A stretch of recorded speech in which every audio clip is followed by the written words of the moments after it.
ที่หนึ่งสองหาเนาะขอเชิญเชิญ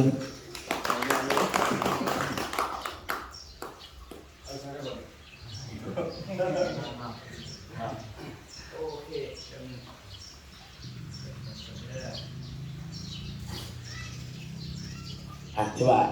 อีกเจ้าหน้าที่เนาะทั้งประธานเหมือนกันนั่งอาจารย์แจงของหมดเนาะอีกเจ้าหน้าที่เขาเตรียมเขาสู่วารางานตอนนี้เป็นการนั่งเดินทางมาหอดเนาะน้ำอยู่บ่อาจารย์เอาเถิดเนาะนี่มาช่วงนี้ก็ยังดีเลยว่าอากาศมันยังดีเนาะเอามาช่วงนี้แต่ยิ่งข่าวว่าช่วงประมาณทิศก่อนนี่น้ำหมอกลงแล้วก็กาแฟตายไปบอกมันหนาวแห้งดิขนาดเขตบ้านข้าพเจ้าเราจำปาสักกันยังบ่เคยหนาวเป็นเดือนแต่ว่ามันห่อน13 องศาเขตจำปาสักได้จำปาสักบ่เคยต่ำปานใดเนาะที่ว่าธรรมทานเป็นกระเพาะกันเนาะเขาจะต้องมือทั้งอาจารย์บนตัวความก่อนนักโซกันไปเลยส่วนใหญ่แต่คนเก่าเนาะภายในบ่เคยเห็นกันมีบ่ก็บ่เคยเห็นเนาะแสดงว่าใหม่แสดงว่าเป็นฟังนี่เก่าทั้งนี้ใหม่จริงเนาะนั่งก็โอเคเพราะว่าบริษัทเขาเนาะจริงๆเนี่ยเขาเปิดมาปีที่4เขาก็ลงบ้านหลายเทื่อได้มาลงกันในสมัยมาลงกับอาจารย์วงประเสริฐคนเลยแต่ว่าปี1 2 3นี่แม่นเฮาโฆษณาขายปุ๋ยอย่างเดียวพอจะให้ปุ๋ยมันติดก่อนเลยอยากให้เขาจักปุ๋ยก่อนสินะแต่ปัจจุบันนี้มันเกิดมันติดแล้วแหละเนาะปักซองเขาก็ไปเบิดพร้อมกับของการเกษตรกรรมและสิ่งแวดล้อมเขาก็ลงไปตลอดจนกำลังสรุปวันที่15ล่าสุดนี้ให้ก็แผนกนะบัดนี้ปีนี้เปิดปีที่4เขาจะเอาสมาชิกไปเอาสมาชิกไปยังกับเพื่อคือเพิ่นบอกเมื่อกี้อ่ะถ้ามันมีนโยบายเขามันมีงานมีเงินมีมวลมีเที่ยวมีรางวัลพิเศษมากก็ได้เอาตัวนั้นคนหมายน่ะบางคนมักมวลนั่นเดียวกับมามวลก็ได้บางคนมักเที่ยวซื้อของเลยเที่ยวฟรีสินะจะไปดูเรื่อยๆจะบุกเสือไปดูวันที่27นี่บ่แม่นที่เพิ่น10 กว่าคนบ่นั่งดูนี่มันเกือบไปหมดอันนี้เขาจะพาไปเที่ยวเดินสายเบิ่งหุ่เนาะเขาจะพาไปเที่ยวบริษัทผ่านมาเพิ่นก็ไปเที่ยวตลอดเด้แต่ว่าเพิ่นบ่ทันเอาสมาชิกไปเที่ยวนำแต่ว่าปี2026เป็นต้นไปแม่นเฮาจะเอาสมาชิกไปเที่ยวนำเนาะก็แล้วแต่เฮาอย่าเครียดเด้อเข้ามาบางคนมาเที่ยวซื้อกับพ่อบางคนไปเนาะให้ท่านเบิ่งในหน้าจอไปเด้อก็คือในหน้าบริษัทเนาะบริษัทเฮาเป็นชื่อว่า Pascola ท่านเนาะก็คือเป็นบริษัทขายย่อยขายส่งเลยขายตรงก็ว่าขายย่อยก็คือเขาซื้อหน่อยขายย่อยราคาอีกแบบนึงนะไปเขาไปตลาดดาวเรืองอะไรเขาซื้อน้อยๆเขาจะราคาส่งเขาซื้อ30 หลอกกับอะไรเนาะแบบเปียก็เนาะเขาซื้อเป็นลังนึงกับซื้อ10 ลังกับราคาต่างกันนะแบบลักษณะนั้นส่วนขายตรงหมายความว่าอย่างตรงหาสมาชิกเกินว่าเอาสมาชิกมาเป็นตัวแทนสินะแล้วก็ตรงหัวเทือนหัวปากนี่คือเป้าหมายของบริษัทแต่สินค้าเขาส่วนหลายแมนบ่มีส่งขายในห้างค้าเป็นยังก็ว่าสั่นบางคนว่าคันของดีคือบ่ส่งในห้างค้าคันส่งในห้างค้ามันจะบ่ดีทันทีเลยเป็นยังมันหลายอันแข่งกันเพราะมันหลายอันแต่เขาปุ๋ยเขามันมาใหม่2-3 ปีเขาก็ไปซื้อปุ๋ยที่เขามาก่อนเฮา10-20 ปีมันว่าเขาหูจักดีดังนั้นก็เลยว่าผ่านสมาชิกดีก่อนฉะนั้นเบิ่งที่ไปที่มาบริษัทเฮาเนาะเขาขายฟังก็คือมาจากประเทศไทยมาตอนลาวไปกัมพูชีไปพม่าปัจจุบันนี้ฟังกัมพูชีกับพม่านี่มันยุดไปก่อนเพราะมันมีสงครามเขาบอกของไทยเลยเดี๋ยวนี้นะบ้านเขานะสงครามบ้านเขาดิยังเหลือปัจจุบันนี้ลาวเขาเป็นรักเลยเนาะก็คือ2 ทานนี้เป็นเจ้าของผู้ผลิตสินค้าให้เฮาเนาะพันทะเบียนของเขาก็ถูกต้องระดับอาเซียนระดับโลกเหมือนกันแต่รางวัลสินค้ามีรางวัลการันตีบ่ว่าจะเป็นกาแฟบ่ว่าจะเป็นปุ๋ยสินะได้รับรางวัลจากประเทศไทยทั้งหมดเลยนะครับเนาะฉะนั้นก็คือว่าอย่างปุ๋ยนี่นะครับการพัฒนาจากศูนย์พัฒนาเกษตรแห่งประเทศไทยซึ่งเพิ่นสิมีการพัฒนาสูตรตลอดบ่ได้เปลี่ยนสูตรเรามีแต่พัฒนาให้ดีขึ้นเนาะโดยมีไปวิจัยทุกตัวซะเนาะจากต่างประเทศเพิ่นมีโรงงานผลิตปุ๋ยต่างๆที่เฮามาใส่กันเฮาใส่เพิ่นทุกคนอยู่บ่ต้องใส่บ่ได้ใส่อยู่เนาะโอเคดีแล้วเฮาได้ใส่ร่วมกันเนาะฉะนั้นมื้อนี้ได้ว่าถึงส่วนของประเทศไทยก็มีสำนักงานแต่ละจุดแต่ละบอนภาคเหนือภาคกลางภาคใต้ชนกัมพูชีปัจจุบันนี้ยุติกรมาถึงพม่ากับยุติกรสงครามทั้ง2 ประเทศเนาะแต่มาเอาดีทั้งไหนทั้งประเทศลาวเฮาซึ่งประเทศลาวเฮาชื่อว่าบริษัท Pascola ก็คือตัวเขาพยายามเป็นเจ้าของบริษัทเองเนาะอายุปีนี้อายุ41 ปีเนาะ41 ปีทวนเลยปีนี้นะเห็นธุรกิจมากันตั้งแต่อายุ22พุ่นเด้ เราสู่ส่วนมากสู่ส่วนมากสู่ส่วนมากอันนี้คือสำนักงานเท่าทันอยู่ในนครปักเสแล้วทั้งนี้บอร์ดเพิ่นไปเกือบทุกอาทิตย์อยู่แล้วเนาะเห็นกันทุกตลอดนี่คือทะเบียนบริษัทเนาะทะเบียนตำรวจสินะทะเบียนขายปุ๋ยมีใจเคยว่าพันธะอากรก็ผากรัฐทุกเดือนเนาะทุกเดือนนะครับนี่คือเวลาลงโฆษณาแพร่ปุ๋ยกับรวมกับของการเกษตรกรรมและสิ่งแวดล้อมซึ่งเขาก็มีทะเบียนฝุ่นจากกรมลงมาพันเนวันสู่เมืองสินะและมีงานบริตลอดได้เด้ออันนี้เดือนหน้านี่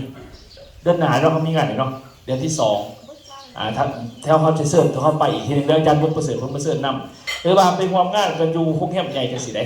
อยู่ห้องแฮมเอราวัณนครปักสีเขาวันที่14 เดือน 2พอดีวันแห่งความหักเขาไปหักกัดยุพุนมีกิจกรรมมีมวลมียังเสร็จขึ้นอันนี้ใหญ่ด้วยกันเดิมประสานใหญ่เลยอลังการเลยทีเดียวแล้วปีนี้เขามากับหน่วยงานเพื่อทำสมาชิกเพิ่มเติมเขาสู่ครอบครัวเขาส่วนสินค้ามีหลายกว่าหลายเลยแต่ว่าเวลาเขาลงโฆษณากับของการเกษตรกรรมมันเกี่ยวพันกับปุ๋ยเขาจังหวะเกี่ยวกับปุ๋ยปุ๋ยมันก็มีปุ๋ยทั้งดินนั่นก็คือเป็นแบบเม็ดที่เขาใส่กันแนะนำต่อเกษตรโลกแล้วก็มีแบบหน้าไข่ทั้งใบก็ทำน้ำใส่แทนกันในบ่อใดเนาะเขาให้ใส่น้ำกัดเขาใจสีซะแบบข้นนี่นะแบบข้นเวลาเขาป่วยบ่สบายเขากินทั้งลิ้นบ่ได้การสมัครต่อทอลงดังนะคันจะให้รัดไว้ที่สุดเป็นทั้งใบ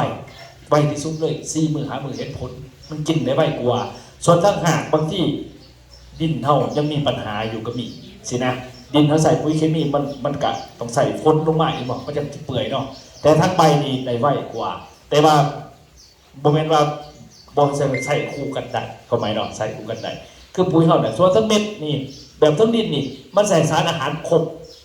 เลยเฮ็ดให้มันเขียวยาวเขียวยืดเฮ็ดให้มันดินก็ดีให้อาหารได้หลายปีนะส่วนทั้งใบนี่จุดเสียของมันคือมันอยู่ได้ถึง7 วันนะแล้วมันก็หิวอีกสินะคือคนกินเอ็มร้อยนะกินหลายบ่ได้เลยเขาให้กินมื้อนึงเกิน2 ขวดสินะคันเคยกินบ่กินบ่ได้อีกนะเป็นประมาณนั้นแต่ข้าวมันกินเลยได้เนาะอันนี้แบบปุ๋ยเม็ดเท่านี้แบบกินก็กินข้าวกินอาหารแซ่บๆเต็มตัวยินเลยนะมันกินมันก็อิ่มมันใหญ่เลยแต่ว่าทั้งใบเนี่ยมันเป็นคือเขากินอาหารเสริมกินเบียร์ใช่กินนมเล็กตะซอยใช่มันกินก็ยากกันนะแนวนั้นสรุปเลยคู่กันสิมันจะดีสุดนี่เขาใจง่ายประมาณนั้นเนาะสั่งสินค้ามีหลายอย่างนะเขาอยากยืนมาเนี่ยครับมีวัตถุดิบสบู่ต่างๆเนาะวันนี้เขาก็มีอยู่ในรถก็มีอยู่ยังไงเบิ่งเนาะมันมีสบู่ต่างๆเนี่ยสบู่นี่แม่นเขาจะเป็นเจ้าของเองคือว่าสูตรเป็นของเจ้าของเองเหมือนกันซะผลิตเองลิขสิทธิ์เองมีหลายอันสินค้าเขาแต่เพิ่นบริยามถึงตรงนี้เหมือนกันซะแต่ว่าเขาสมัครถามได้เนาะโดยรักแล้วประมาณนั้นแต่ว่าเมื่อนี้สิบริบอกถึงสินค้าเป็นรักสิบอกถึงนโยบายในการขับเคลื่อนวางแผนในการเที่ยวในการมวลของเนี่ยมีงานคือผ้าเฮียนหูผ้าเฮียนงานหาเงินแล้วก็ผ้ามวลผ้าเที่ยวแล้วมีรางวัลพิเศษพร้อมสินะแสดงว่าเบิ่งโปรโมชั่นเขาเด้อสำหรับเดือน3เขาจะไปนี่ผู้ใดที่ทักดูก็อยากจะเห็นพาสปอร์ตไว้ไปน้ำกันเพราะว่าเข้าพันโปรบริษัทแต่พาสปอร์ตบ่ผ่านมันก็ไปบ่ได้แล้วมันเกี่ยวกับตำรวจดิบ่เกี่ยวกับบริษัทตอนนี้นี่เดือน3มันจะไปกันเด้อที่ว่าเขาจะไปกับเช้าเจ็ดเต็มเหลวเต็มโดนเขาจังเขี่ยเสือเขาอยู่ตัวนี้เพราะว่ามันให้มันจบอันนี้เรื่องถัดเด้ออันนี้คือเขาจะไปเดือน3กังเว้นไปเที่ยวสวนสยามทะเลกรุงเทพยังมาเล่นหลอกเพื่อนรู้เนาะดินเนอร์รู้อยู่ที่แม่น้ำเจ้าพระยาซึ่งกังเว้นเขาจะพาไปถ่ายรูปอยู่ตรงนี้ถ่ายรูปพระยาดินกรีนเขามีบัตรให้ได้เด้อบ่แม่นว่าแต่ว่าคนเขากับบอลลินก็แล้วแต่ว่าก็มีบอลลินอยู่หลายอันเป็น4-50บอลลินพุ่นแหละแล้วเป็นบอลก็ออกโทรทัศน์ประเทศไทยนะทีมงานเข้าไปผ่านมาเนี่ยท่านพายดินตีลังกากระดินได้เลยเนาะอาบน้ำก็ได้เบิ่งไปเบิ่งฝรั่งไปเบิ่งไทยปั๊บเลยอาบน้ำมีบุตรเขาจะพาไปเนาะไปเบิ่งคนอาบน้ำยังเมื่อแรกมาเนี่ยท่านเขามาสู้นี่แม่เขาจะพาขึ้นเพื่อนอีก2 สัตว์เขาเมาเพื่อใหญ่ดูไปนำเจ้าพระยาลองเพื่อ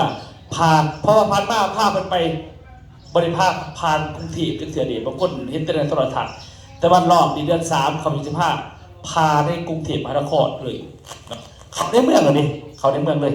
แล้วเป็นไทยหูเนี่ยมันจะมีหูอันนี้มันผมเราจะไปเดือน3ทุกท่านนั่งอยู่นี่สามารถเล่นโปรไปได้เลยตัวนี้เด้อ กำลังได้บัตรประกาศเขาต้องการหลายบัตรอยู่นี่แหละเขาในเมืองกรุงเทพเลย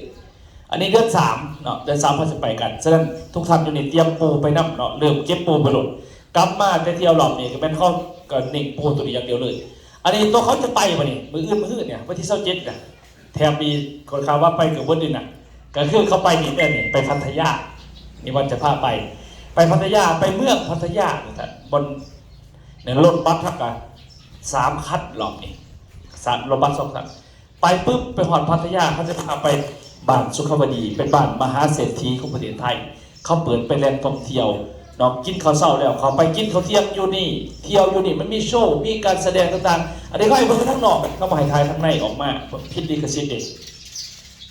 เขาจะบอกมีผ่าทั้งในเบิ่งปานไหนเพราะทั้งในมันต้องในจ่ายเงินเขาไปเบิ่งอันนี้เขาไปปุ๊บทั้งในเดี๋ยวบอลทำเขตเขาไปที่ชูจักรเขาว่ามหาเศรษฐีตัวจริงเป็นจะไดนะอันนี้คือบอลเขาเคยมาไม่มี2 อันเราเปิดตัวเลยเต็มเลยนี่บอลกินเข่าเนาะบอลกินเข่า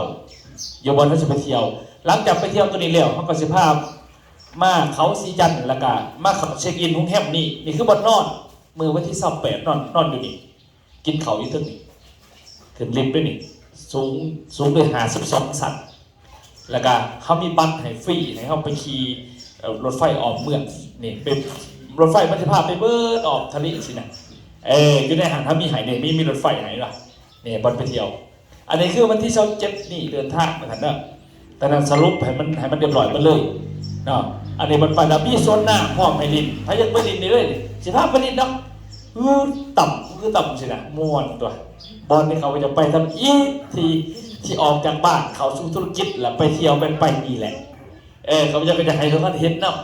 พายังลินนี่ก็ได้แต่ตัวนี้มันจ่ายเงินเพิ่มตัวนี้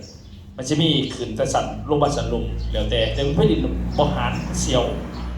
นี่กลางคืนมีงานปาร์ตี้สนุกสนานอยู่ดีเลยเขาจะมีกิจกรรมมวลซืนแจกรางวัลกันอีกพร้อมรางวัลใหญ่รอบนี้เป็นแท็บเล็ตเลโนโวเนาะมันจะมีให้ระโบกอีก30 หน่วยเขาจะจำรางวัลกันแล้วก็นอกอยู่ดีเลยรู้ลาอลังการรอบนี้พอได้ไปน้ำรอบนี้นี่แหละบอลจะพาไปแล้วก็ตื่นบ้านยามมื้อเช้าของวันที่29จะพาไปถ่ายวิวตัวนี้เลยเนาะไปเบิ่งพัทยาเป็นแนวใดเนาะมุมเมืองพัทยางามขนาดใดนี่พัทยาเนาะบอลเขาแสดงหนังบอลเพื่อยอดได้หลายขนาดเขาจะพาไปดีเลยอันนี้แม่น27 28 29 30เนาะในมือวันที่29ก็สิเป็นปอยอยู่ทะเลแบบนี้ปอยไฮรินฝรั่งอาบน้ำไปสินะร้อยถ่ายกันมาเห็นเนาะเห็ดอุดปูนอิดปีนเดี๋ยวมันทันร่วงแต่มันนอนเกยหาดก็มีได้ร้อยถ่ายเอาเนาะยามมาเล่นก่อนสิกลับมาขึ้นวันที่29แม่นเฮาสิพาไปกินเขาอยู่นี่ตึ๊กตัวนี้แหละแหลมๆเนี่ยกินเขาคือภัตตาคารลอยฟ้าเมืองส้มเมืองพัทยาขึ้นปนี่เขาจองตั้งแต่4 โมงแรงหอด7 โมงกลางคืนนะ7 โมงแรง3 ชั่วโมงกินเต็มที่อาหารทะเลลงเต็มเลยแล้วก็มันจะเห็นเมืองแบบนี้แหละออกเมืองแบบนี้เนาะเมืองแบบอาหารทะเลเต็มฉะนั้นเตรียมกินตอนมื้อเขาจะกลับแล้วก็ตึกมันมุนอ่อนตัวมันเองเขานั่งกินเขาอยู่นี่แนบทมิตรของน้ำอยู่นี่กินไปกินมาเขาจะไปของน้ำแนบมือเนี่ยมันกลับไปอยู่ดิใช่ไหมเดี๋ยวเอาเรื่องเล่านี่มันเราเป็นประวัติศาสตร์ไปนำกันแล้วอันนี้คือวันที่เขาจะเดินทางไปส่วนเดือน3แมนไปเดือน2เขาจะไปขี่ยนต์เท่ๆนี่ไปเชียงใหม่บ่เป็นจะมุ่งเสือกันไปวะ3 คนเนาะอันนี้เชียงใหม่เดือน2ไหนเดือน2เข้าไปเชียงใหม่อยู่นี่จะมีเที่ยวตลอดเขาแต่เข้ามาเข้าใจน้ำกันก่อนเนาะนอกจากเขาจะมีเที่ยวหลายเลยมีเที่ยวอีสานเหนือต่อเข้าไปเมื่อกี้นี่กลับมาโอ้เลขก็ถือแต่ขายของดีเนาะเขาไปขอพรจากคำสนดกันมาไปขอพรแต่ละวันให้พาสปอร์ตไปอยู่นี่หันสัตว์เลยเอาเกิดชาติเรื่องคุ้มประชาชนปุ้ยเขาสื่อใส่สวนอยู่แล้วบ่สื่อเก่าเกษตรแล้วเนาะเขาก็สื่อตัวอื่นแต่สื่อตัวก็สื่อคือเก่ามันมีอย่างมันมีอนาคตเกิดอะไรนะอันนี้ขอเข้าได้ใส่แล้วก็มีอนาคตไปนำกันอันนี้เป็นโอกาสทันปีนี้2016ก็เลยว่าที่จะได้ให้เข้าเด็กเก่าไปแล้วกับเป็นเลือกเนาะนี่เขาพากันมากเนาะอาจารย์พวกผู้เสกก็ไปนำการนี่นะหลายคนต่อผู้ใส่ก็ไปเนาะไปนำการออกรายการบริษัทนี่เลยไปขี่ยนต์ตัวนี้น้ำไปขี่อันนี้คือกลับมาเมื่อกี้พากันขายปุ๋ยแต่ผลดีๆหนึ่งนะขอพอดเลขก็ถือกระยาวเลยก็จะขายของดีพอไปตอนนี้เป็นนครพนมนี่บอลนอนไปขึ้นนี่ชิงสาเปิด เขากำลังเห็นไม่ไปฝึกต้นเขาก่อนเด็กไปไหวประธานพนมอันนี้คือว่าเดือน12เมื่อกี้นี่เขามีไปตลอดนะเนาะไอ้เบิ่งแต่ค่าใช้จ่ายขึ้นไปเองแพงเลยเด้อ8,990 บาทประมาณเกือบ9,000น้อยแค่10 บาท9,907อะไร5 ล้านบาทเนาะแต่จ่ายจะซื้อเรื่อยๆบ่ได้อย่างอันนี้เขาไม่ใจว่าสิเฮ็ดกับปุ๋ยเขาซื้อปุ๋ยใส่ปุ๋ยขายปุ๋ยซื้อสินค้าขายสินค้าไปนะได้ทั้งเงินกำไรได้ทั้งธุรกิจได้ทั้งเที่ยวฟรีเขามีให้แบบนี้อันนี้หลายท่านเขาพาไปเที่ยวตลอดโอเคอีสานใต้อีสานนั้นมันหลายเขาพาไปหลายอันนี้บอกถึงเรื่องเล่าของเขาอย่างเขามีให้ตลอดเลยวันนี้เราบอกเรื่องสมาคมจะบอกสมาคมฟังเนาะว่าตัวอย่างคือเขาสมาชิกเขามาเนี่ยทำจังไดและเห็นจังไดเขาเสร็จไปเที่ยวน้ำเพลินเห็นจะได้เขาเสร็จเขาสมาคมเป็นสมาคมดูแลจะได้เนตัวนี้เขาจะย้ำให้ฟังเลยใครทุกท่านตอนสุดท้ายพอเข้าใจเขาอยากถามเนี่ยก็ถามได้เลยเอามาเบิ่งสมาคมเราซื้อว่าพีหนึ่งส้นหาท่านเนาะพีหนึ่งส้นหานี่ก็คือเขาจะดูแลกันทั้งหมดอยู่6 ข้อ6 ข้อเนี่ยมันจะมีข้อที่ 1เกิดการสูญเสียอยู่ในปึกสัมมโนคุ้มควรในกับเฮาหมายความว่าตอนทำประกอบเอกสารมาเฮาก็ปีสัมมโนควรเข้ามานะเกิดการสูญเสียมันก็ว่าเสียชีวิตนั่นแหละไผเสียก็ตามในสัมมโนควรเขาสามารถที่จะยืนเรื่องได้เนาะ2ก็เป็นเกิดการแต่งงานก็คือในสัมมโนควรที่เขายืนนั่นแหละเขาแต่งแล้วกันภายในได้หันก็ว่าไป3คลอดลูกก็คือในปึกสัมมโนควรเดียวกันเกิดการคลอดลูกสาวเฮาพอท่านได้ออกจากสมาคมเฮาสินะเขาขอลูกเฮากับสมัครยืนได้นะเขาจะอยู่ในกฎของสมาคมนี่1 2 3นี่ถ้าเป็นสมาชิกสื่อกินจิตใส่ถามไปเที่ยวถามไปมวนนั่งอยู่เฮือนก็ได้ปีหนึ่งสื่อเธอหนึ่งกับบ่เป็นยังก็ไม่นะนี่เขาจะได้3 ข้อนี้แต่ส่วนข้อ4ข้อ5ข้อ6นี่เป็นพวกเขาเห็นธุรกิจจังใดเห็นธุรกิจจังใดก็คือข้อ4นี่คือเวลาเขาขึ้นตำแหน่งบริหารดิเขากับมีการสมัครเอาแต้มเอาคะแนนมาคูณเอาเงินได้บริษัทกับไซซอกซอยเนาะนี่คือบริหารเงินเดือนคือพวกนี้เป็นธุรกิจแต่3 ตัวนี่เป็นสมาชิกนั่งอยู่เพื่อนทำกันได้เนาะตัวนี้แต่งงานขอลูกแต่งงานเสียชีวิตแต่งงานขอลูก3 อย่างนี่ดูแลกันสมาชิกทุกคนเอาสมรภูมิมายืนเนาะแสดงว่ามึงแต่ละปีเขาจะมีจัดประชุมใหญ่แบบนี้เนาะสมาชิกสมาคมทุกคนได้ร่วมกันก็คือปีหนึ่งมีอยู่2 เทื่ออันนี้เขาจะมีงานประชุมเต้นเนี่ยอยู่ห้องแฮมเดือน3เขาเกิดประชุมตัวนี้เดือน3มีประชุมกลางเว้นกลางคืนมีงานมวลปาร์ตี้แบบนี้เนาะมีแจกรางวัลแจกรถจักรไฟฟ้าแจกสิ่งต่างๆอยู่เลยเขาจะมีจับรางวัลเลยแล้วก็โทรศัพท์มือถือเนี่ยงานเต็มเสียเลยนี่เขาดูเขาเป็นแล้วนี่สมาคมเขาเนาะตัวอย่างเขาผ่านมากตัวอย่างขึ้นนี่เนาะเมียเราถือผ้าออกลูกเลยเนาะออกลูกปึ๊บลูกมาเขาตรวจสอบเขาเป็นนักธุรกิจขึ้นมาสักเขาจะตรวจสอบแบบนี้ตรวจสอบไปเกิดตรวจสอบพังงานธุรกิจตรวจสอบรายได้บางเขาเป็นธุรกิจบริษัทมีรายได้แต่ละเองเขาตรวจสอบแล้วหยอดหลังแล้วมีรายได้ทั้งหมดอยู่7,000สินะโอเคผ่านเกณฑ์พอทราบก็แจกซ่อมแต่ละจุดก็เอาเงินมามอบให้สินะ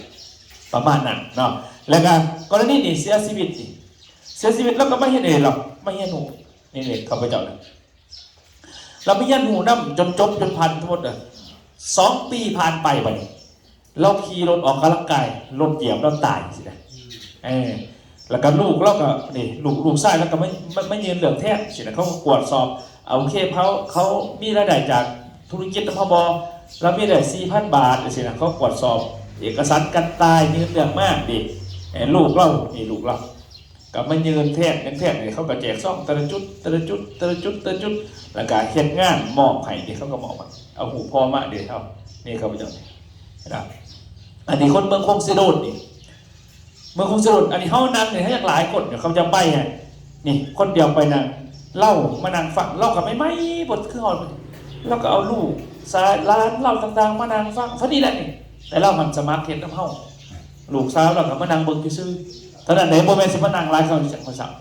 เลี้ยววันนี้เราก็ไปเยี่ยนหูน้ำเฮาเดี๋ยวเราก็ไปนะนี่เขาไปจะนี่นะนี่ไปเยี่ยนหูการสื่อกันไปเที่ยวนะนี่มีเที่ยวแล้วก็ไปเด็กเขาสีจัดก็เขาจะพาไปวันที่18ไปไทย6 นี้เหมือนกันนะนี่แล้วก็ไปเยี่ยนหูน้ำกันไปเนี่ยแล้วก็ไป2-3 ปีผ่านมาบัดนี้เล่านอนก็ขึ้นไหลตายโมเมนต์ว่าไปน้ำตายได้2-3 ปีผ่านมาแล้วสินะ หลายตายปุ๊บลูกเล่าดิปูเรามันก็ยื่นเรื่องเขามาบริษัทให้ร้านเรารู้แลแทบดิเนี่ยยื่นเขามาเขาตรวจสอบรายได้เราย้อนหลังแล้วก็มีรายได้ร่วมปึ๊บเลยขนาดว่าเราเป็นคนเฒ่านะ3 รหัสเราเห็นรหัสนี่เราได้อยู่4,065 บาทรหัสนี่เราได้อยู่ทั้งตัวนี้2,700ก็เป็น 6,000 ปลายละรหัสที่3เราได้อีกตัวไหน2,000 ปลายแล้ว7,800กวดสอบย้อนหลัง3 เดือนหลังเลย7,000นี่ทีมงานบริษัทกระทรวงคนมาไปงานศพเรานี่นะงานศพเราเขาก็หมอบพวงมาล่าหมอบยังสินะหลังจากแล้วเขาก็ไปแจกซองเขาก็มอบในร้านเราผู้เสียนี่เราจะนะเข้าจูกันมาเดี๋ยวนี้เนาะอันนี้คือว่าสมคมอันนี้คนเมืองสนับสมบูรณ์แขวงจำปาสักคนคือกันก่อนนี่เคสเสียชีวิตเหมือนกันเสียชีวิตหลายอยู่ผ่านมาเนาะนี่เราก็มาเฮียนหูกันดิเฮียนหูดินี่เนาะนี่เขาไปเจ้านะอยู่ด้วยกันเขาอยู่มาหลายปีเนาะเฮ็ดธุรกิจบ่แม่นสิทำหนังนี่บ่มีไปเก่งดอกมีแต่ว่าเฮ็ดบ่ไปนำกันบ่เคลื่อนบ่นี่นะสื่อกิจจะใส่กับม่วนไปนำกันเนี่ยอันนี้เป็นคนเมืองปักซองเฮาบ้านหยังก็น้องสัมพันธ์เนาะอันนี้เป็นพอเสียชีวิตอันนี้แจงซอกเราเนี่ยเราได้2 ล้านปลายเลยเฉพาะเรานี่อันนี้เป็นเมืองทาแตงอันนี้เป็นตัวเราเสียเองก็อยู่เราเข้ามาได้2 ปีเราเป็นพยานอะไรเราเสียกระดูกสาวเราดิก็มาหับแทนแล้วก็หับเงินไปตอนนี้เราได้2 ล้านปลายดิ2,385,000ให้นะเราก็บอกเอาไว้อันนี้แต่งงานอันนี้แต่งงานนี่คนเมืองละมากแขวงไส้กรอกนี่มีใบแต่งงานคันเน่ยังมีเคสหนึ่งที่ผ่านแล้วนี่เนาะยังไม่ทันได้หุบใส่พอยังไม่ทันได้บอกเงินแต่งงานเมื่อวานนี่ดิว่านี่ก็มีได้เลยนี่อันนี้แต่งงานเขากดสอบได้เลยหยอดลังเนาะแล้วก็มีได้หยอดลังขึ้นประมาณนี้แต่อันนี้เป็นเขาก็บอกซ่องบอกยันที่กันแต่งงานง่ายๆเมย์เราก็มาหับแทนดิเมย์เรามาหับแทนนี่แต่งงานหลายคนเนี่ยแต่งงานในก็หลายไอ้เราแกงงานนี่หลายนี่พุ่นน่ะเป็นเบิ้งแต่งงานอันนี้แต่งงานนี่บ่าวเวียงจันทร์กับสาวเหนือก็มีเย็นเดือดแต่งงานก็มีเนาะอันนี้ก็พานแจกซองเหมือนกันเนาะอันนี้ว่าถึงเรื่องหลักเนี่ยอันนี้แม่ผู้บริหารออกรถนี่นะเขาเป็นผู้บริหารธุรกิจแหละมีตำแหน่งธุรกิจแหละก็มีรายได้ออกรถออกหลักเขาก็มีการเอาคะแนนมาคูดต่างๆกลับขึ้นไปอันนี้คือว่าถึงเคสหรือว่ากรณีที่ว่าเขาเห็นผ่านมาเดี๋ยวใดเนาะยังอีกตัวแต่งงานวันนี้มาทันหุบใส่อันนี้มันเป็นธนาคารความหักเนาะฉะนั้นผู้ใดที่มีกิจกรรมรวมกับหมู่รายจะได้เข้าหูจักเข้าแห่งหลายๆเหลี่ยวแต่กรณีนั้นก่อนเขาจะแจกซ่องเขาจะกวดสอบอยู่8 ข้อเนาะให้เขาใจสั่นถามว่ากวดสอบผ่านหรือบ่ผ่านมันจะมีคะแนนเอามาคูดเพราะเขาเป็นสมาชิกคือวันนี้เขาเป็นสมาชิกวันนี้เขามีคะแนนให้ฟรีมันเขาจะมีสแตมป์ให้เพื่อเอามาแจกเอามายืนก่อนนี้ว่าเขาเกิดแต่งงานขอลูกเสียชีวิตก็แล้วแต่3 ข้อเขายืนได้เลยบางตัวท่านมาบอกว่าตำแหน่งหรือว่าเขาสิเข้าสู่สมาคมได้จังไดก็ง่ายๆแล้วเนาะง่ายๆผู้ใดเป็นสมาชิกสมาคมแล้วนะเขาจะได้รับส่วนลดพิเศษจากการสื่อธนาคารมันมีส่วนลดพิเศษให้ถ้าเป็นสมาชิกแล้ว2เขาถึงความกิจกรรมเที่ยวฟรีถ้าเขาบ่ได้เป็นสมาชิกตัวเที่ยวเขาจะบ่ได้เที่ยวก็เป็นจากผู้สื่อได้ไปเขาไปเมื่อไหร่ได้ผมเป็นสมาชิกบริษัทได้ชนะเข้าไปใครได้เป็นสมาคมแล้วเขาสมัครไปได้สื่อนะครับพิเศษเปิดพอไปเที่ยวน้ำใดเนาะแล้ววันนี้เขายังมีรายได้จากแพทธุรกิจบริษัทอีกไหนบอแมนว่าเขาสิเพียงแต่ไหนไปเที่ยวไปมวนไหนเขาสมัครเห็นธุรกิจรวมกับบริษัทใดเนาะแล้วก็ยังได้รับการช่วยเหลือ30อีกแต่งงานขอลูกเสียชีวิตบอแมนเขาแต่งแบบก็อยู่ในซัมมาโดโก้เขาลูกร้านเขาก็เหลียวเตนะขอลูกกับบอแมนเท่าดอกกับลูกร้านเท่ากันแต่ขอแต่จะซัมมาโดโก้เดียวกันใน3 ข้อเนี่ยแมนเขาสมัครยืนเลือกมาได้เข้าใจประมาณนั้นมาเรื่องว่าก่อนนี่เขาที่เขาจะได้บ่เนี่ยมันมีตำแหน่งเด้อเขาที่แจกซองตามตำแหน่งตำแหน่งของสมาคมมันมีอยู่7 ขันเนาะขันที่1เสือที่นี่ว่าคืออาจารย์พงศ์ผู้เสือจะเกิดว่าเสือตำแหน่งขันที่1ตำแหน่งขันที่2มันจะเป็นเสือสีฟ้ามันไปตามเสือมันจังก่อนนะครับไปเอากองสี่เหลี่ยมมาเหมือนพอว่าพิมพ์ปลาไว้ในกล่องเอามาใหญ่เปิ่นคนละแผ่นพิมพ์มาหายเมื่อคืนอยู่ในกองสี่เหลี่ยมนี่เนาะตำแหน่งที่1เบิ่งตามสีเสือเลยบ่ต้องไปเบิ่งอย่างอื่นเลยตำแหน่งที่2จะเป็นสีฟ้าตำแหน่งที่3จะเป็นสีแดงตำแหน่งที่4จะเป็นสีบัวตำแหน่งที่5จะเป็นสีดำมันจะเป็นสีคนอ่านตำแหน่งที่6 ตำแหน่งที่7ใช่ป่ะคือแต่บริษัทเดียวกันคือสีแต่บ่แม่นเป็นเสือตำแหน่งของเขาบางคนบ่เข้าใจเด้คงจะไปเฮ็ดแต่ทางนอกจะบ่ได้เฮียนเนาะจะบ่จักเด้คันจังว่าแต่นั้นเป็นตำแหน่งมันบัดนี้เวลาเขาแจกซองนั่นเงินก็ได้ต่างกันท่านเบิ่งเด้อเดี๋ยวเพิ่นแกะให้ก่อนโอ้ได้จะเป็นตัวนั้นตัวนี้ใบสมัครกับใบ CV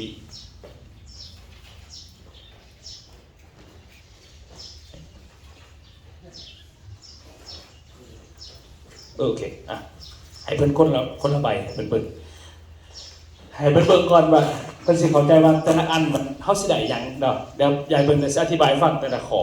ว่าเฮาสิเข้ามาตำแหน่งเดียวใดคือกับตำแหน่งคือกับตำแหน่งเป็นผู้ใหญ่บ้านสิได้มันก็เป็นตะแสงเป็นเมืองเป็นแขวงเป็นหยังก็ว่ากันไปตามขันมันนะอันนี้ให้เพิ่นเบิ่งคนละใบให้เบิ่งตามขันแล้ว7ขันนะเด้อเบิ่งตัว7ขันเบิ่งแล้วก็เฮาก็หันมาเบิ่งจอบัดนี้ถือไปโหลดเนาะให้เฮาอ่านเบิ่งที่อยู่ในกระดาษขันนี่ท่านเบิ่งเด้อตำแหน่งที่1นี่นะเฮาสิเข้ามาได้เด้อแต่ที่1ง่ายๆเนาะบ่ได้ยากโอเคนี่ตำแหน่งที่1นี่คือว่าตำแหน่งสมาชิกง่ายๆเด้อคือว่าซื้อสินค้าสู่สมัคร500 บาทหรือว่าเป็นเงินกีบ350,000นะเฮาก็ได้ครับเป็นสมาชิกได้เลยเนาะบัดนี้เพิ่นก็มีสินค้าให้ตัวอย่างคือเฮาสมัครปั๊บเดี๋ยวเฮาเลือกสินค้าเอาว่าเฮาสิเอาสินค้าอยู่ในรถนี่แหละมีโอเคสากกับสบู่ท่านเบิ่งเด้อตำแหน่งที่1ปึ๊บนี่ซื้อสุสินค้าซื้อว่า500 บาทเกินมา350,000มันกีบเขาก็เป็นตำแหน่งที่1นะมีซื้อในบริษัทล่ะเท่านั้นเลยคือมันสมัครเลยเขากับขึ้นซื้อเน็ตไหนระบาดแล้วเนาะคันสัญญาณเน็ตไหนเขากับขึ้นเลยมันจะขึ้นซื้อออกไปเลยเนาะส่วนเสื้อเดี๋ยวเขาซื้อเองก่อนก็ได้หรือวันถาว่ามือได้เขาหับได้จากการเปิดโอกาสให้ผู้อื่นครบ1,500ปุ๊บเขามาเบิกเสื้อฟรีเดี๋ยวเขาหมายว่าเสื้อเขาให้ฟรีแต่ว่าจะต้องมีได้จากบริษัทละ1,500 บาทจากการเปิดโอกาสให้ผู้อื่นครบนี่นะเขาก็เสียฟรีแต่ส่วนใหญ่เขาสื่อก่อนเนี่ยมันครบไปจังเอามาเบิกเสืออีกตัวที่2หรือว่าสังกัดให้เป็นที่เขาไปขายผู้อื่นเอาเงินก็ได้สิผมไปยังดับตัวนี้ตำแหน่งที่1นี้มานี่ถามเป็นตำแหน่งที่1นี้เวลาเกิดการแต่งงานขอลูกเสียชีวิตนะนี่เขาจะมีสแตมป์ให้แบบนี้เขาจะมีสแตมป์ให้แบบนี้มันจะมีใบสแตมป์ให้เสียเดี๋ยวอาจารย์กรกันจะไปเอาในโหลดจุมันจะมีใบสแตมป์ให้เลยเขาสแตมป์ซีวีนี่เก็บใบเขาสมัครมันเขาก็ได้ฟรีเนี่ยซื้อของก็ได้ฟรีเนี่ยมันมีอยู่ในของสินค้าในตัวเองเลยเขาซื้อสินค้ามันก็มีให้เก็บไปได้หลายดีเก็บไปเป็นปึ๊กหมดตัวนี้แล้วมีจำตาบริษัทมาเก็บไปตัวนี้นี่แม่นเวลาเขาขอดลูกแต่งงานเสียชีวิตนะเขาเขียนไปเสนอบริษัทเหลวนะเขาจะประกวดรายได้เขาประกวดเนี่ยเราไม่ได้เอาตัวนี้มาคูดเขามีเป็นหมื่นเป็นแสนคะแนนกระดาษบอกสักกันนะเอามาดูมายืนปุ๊บถามเขาเป็นตำแหน่งที่1นี่นะเวลาเขามายืนปุ๊บนี่เขาจะคูดให้เขาลอยเท่าหมายความว่าเขามีคะแนนในมือเท่าไหร่เอากระดาษมาดู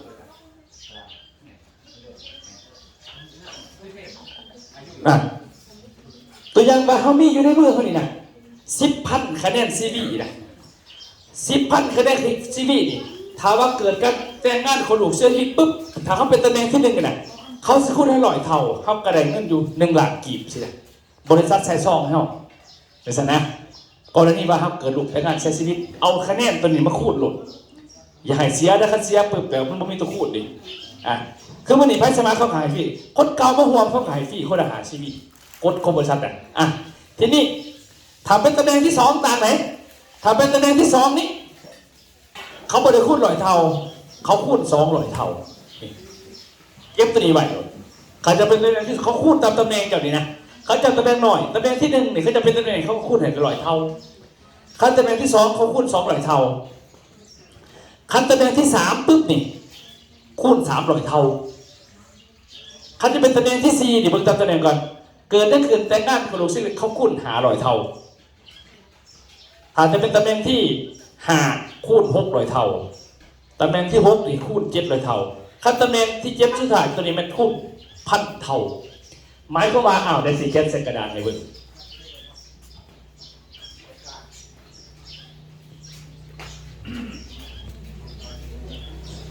ชวนเอาหาที่สูบมากันฉะนั้นตัวนี้นี่แม่นบ่เกี่ยวกับไผเนาะเจ้าสิบ่ไปทำไปเฮียนเขากับบริวารอย่างคนจะเป็นสมาชิกสมาคมนะมันพูดไปทำไปเฮียนมันคนละเขาขอดิคนนั้นเขาเฮียนเป็นบริหารคันเฮียนน่ะบ่เฮ็ดเป็นบริหารก็บ่ได้นั่นคือเอาเลย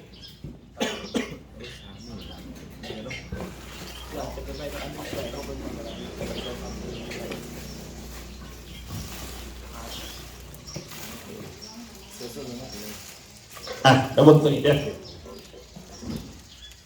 มันคือกับตำแหน่งเข้าทุกท่านเนาะเดี๋ยวจะอธิบายว่าตำแหน่งเขาสิเป็นตำแหน่งไหนจังได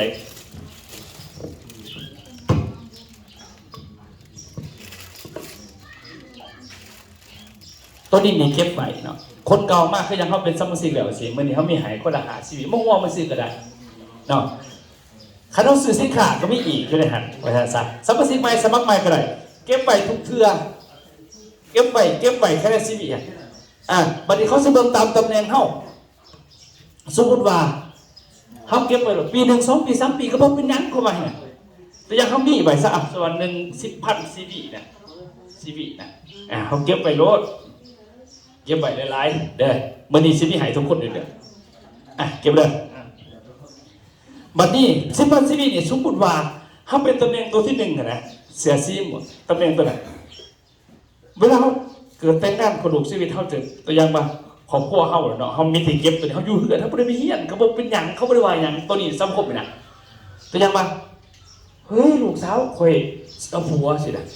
แต่ว่าเขามีคะแนนในมือใบลายเลยใช่ป่ะมีไปโลดยกปลาอยู่ดงมงไปยังบริษัทเขาบริเกียรซ่อมให้ไหมบริษัทเขาจ่ายเงินเขาเองตัวนี้พอเกี่ยวกับเงินโบนัสเขาได้เงินกันเด้อบอกว่าว่าแต่ซับมาครบอย่างเดียวเด้อบริษัทตัวได้เงินได้ไหมมี30,000 ชีวิตปัดตอนจะยืนมาปุ๊บจะเป็นตำแหน่งไหนจะเป็นตำแหน่งที่1ขั้นตอนที่1ปุ๊บเขาก็คูณหลอยแล้วนี่เป็นเท่าไหร่มาเนี่ย10,000 CV มาคูณ100 ล้านนึงมันบอกเนาะนี่ล้านนึงนี่เขาใส่ซ่อมให้เขาเลยแต่ว่าให้มีตัวนี้ไว้ได้หลายเลยเขาบอกทำโบเฮียนบอกจะเขาบริจาคเขาหรอกจักแต่ว่าจะมีซื้อเป็นสมาคมบอกจะมีตัวนี้ในมือบอกตัวนี้เขาจะไปรักข้อมูลเขาก็บอกว่าเขาบริจาคจะบอกตัวนี้เขาจักแต่ว่ามันเป็นโค้บริษัทเด็กเขาก็คูณให้เขาหลุดแล้วเขาก็หายโดยงานนั่นมาใส่ซ่อมแล้วบอกไปเขาตรงงานแต่งลูกเข้ามานะแล้วก็โบเลือกคัดอีกตัวนี้นะเลี้ยวเต้เขาจะมีเขาว่าตัวนี้ไม่ได้เจ้าเอาไปเพิ่ม10,000 ชีวิตเดียวบริษัทเก็บคืนดิบริษัทต้องเก็บไปนะคืนนะปีหนึ่งจะเต็ม10 เทื่อก็ได้เลยตัวนี้บ่เป็นยังเขาก็มีคนจะมีซีวีนะคูณนะได้เลยอันนี้คือมาตำแหน่งที่1มันได้ขั้นตำแหน่งที่2มาเลยครับมันคูณ200 เท่าแสดงว่าตัวนี้ตำแหน่งที่1จะล้านนึงขั้นตำแหน่งที่2เขาเอาไปคูณ200 เท่าเลยก็ได้2 ล้านคือขั้นตำแหน่งเขาหลายหน่อยนะขั้นตำแหน่งที่3มันคูณเท่าไหร่300 เท่าเขาจะเป็นตำแหน่งที่3จะก็คูณ3จะได้3 ล้านคะแนนอันเก่าคะแนนเท่าเก่าแต่ว่ามันได้เงินหลายหน่อยคือกับตำแหน่งเขาสินะขั้นตำแหน่งตัวที่4คูณ500 เท่าคะแนนเท่าไหร่เขาได้5 ล้านจะสินะขั้นตำแหน่งที่6ตำแหน่งที่5ได้600 เท่ากับ6 ล้านขั้นตำแหน่งสุดท้ายมัน1,000 เท่าก็ได้เท่าไหร่10 ล้านคะแนนเท่าเก่าแต่ขอถามว่าตำแหน่งที่7ขอจังยืนสินะตัวอื่นขอท้าไว้ได้ร้ายเดี๋ยวเขากันเลย10 ล้านสินะเร็วเต็มตำแหน่งเข้าอันนี้เป็นบริษัทเขาพิจารณาเวลากดสอบกันเธออาจารย์พวกผู้สื่อแล้วเป็นCEO ดิ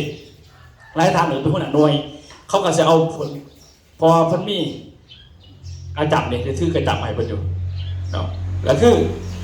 เพิ่นเป็นคนเสนอมาหาบริษัทแต่การเก็บตัวนี้เขาเป็นไพ่กระยาเขาแต่ว่าไม่ซื้อในตัวบริษัทแต่คือเขามีสิทธิ์แต่นั้นเป้าหมายเขาคือ1เขาเป็นสมาชิกให้ได้2ให้เขามีตัวนี้เก็บไปให้หลายๆเมื่อนี้ก็สิเริ่มพัฒนาก็สิมีให้เริ่มหน่อยๆไปไพ่ซื้อของก็มีให้อีกได้ 10% ของคะแนนมันเดี๋ยววันนี้จะอธิบายเป็นขอไปโอเคทีนี้อาจารย์ท่านว่ายังโอเคแล้วต้นนี้เข้าใจว่าอาจจะให้ถามก่อนตัวนี้ เก็บซีพีไปได้หลายเลยตัวนี้นะแล้วเขามันจะคุ้มเป็นเงินเอง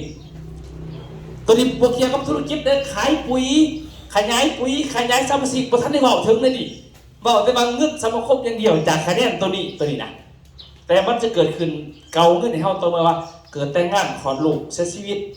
แต่บ่เป็นเฮาก็ได้ขอแต่เป็นซ้ำนกขั้วเดียวกับเฮาเป็นน้องเฮาเป็นลูกเฮาเป็นร้านแล้วแต่ให้อยู่ซ้ำนกขั้วเดียวกันนะหรือว่าบอกว่าอะไรบางคนเราเมย์ยังโสดอยู่สินะเขาเป็นลูกเมย์เพราะว่าเอาผัวใหม่สินะก็จะไหนนะขอแต่เป็นซ้ำนกขั้วนะเข้าใจเข้าไปเนาะตอนเขายืนนะอ่ะมียังถามบนตัวนี้อยากให้ถามแล้วการจะอธิบายขอต่อไปให้ฟังตัวนี้คือผลประโยชน์ของเฮาโดยเฉพาะเลยพวกใช้บอลตำแหน่งโอเคบอลตำแหน่งมันสิคืนได้จะได้เนาะโอเคอ่ะตัวนี้เขาเข้าใจแล้วเนาะพวกเขาคุยครับตัวตำแหน่งป่ะนี่เด้อตำแหน่งที่1ปุ๊บนี่เขาสมัคร500 บาทก็ได้ละตำแหน่งที่1สมัครปุ๊บบนในเสียเงิน500 บาทซื้อเขาจะมีของให้ส่วนเสือในเขาเสือเอาก่อนเวลาเขามีรายได้จากการขยายครบพันหาจะมาเบิกเอาฟรีตัวนึงหรือว่าเขาอยากขายให้ผู้อื่นเอาเงินขึ้นก็ได้เขาจะบอกว่าเป็นยังไงนะและนี่มันจะมีอย่างเดียวสูตรในการสมัครมันจะมีสูตรที่เป็นซ่ากับสบู่นี่มันมีอยู่4 ก้อน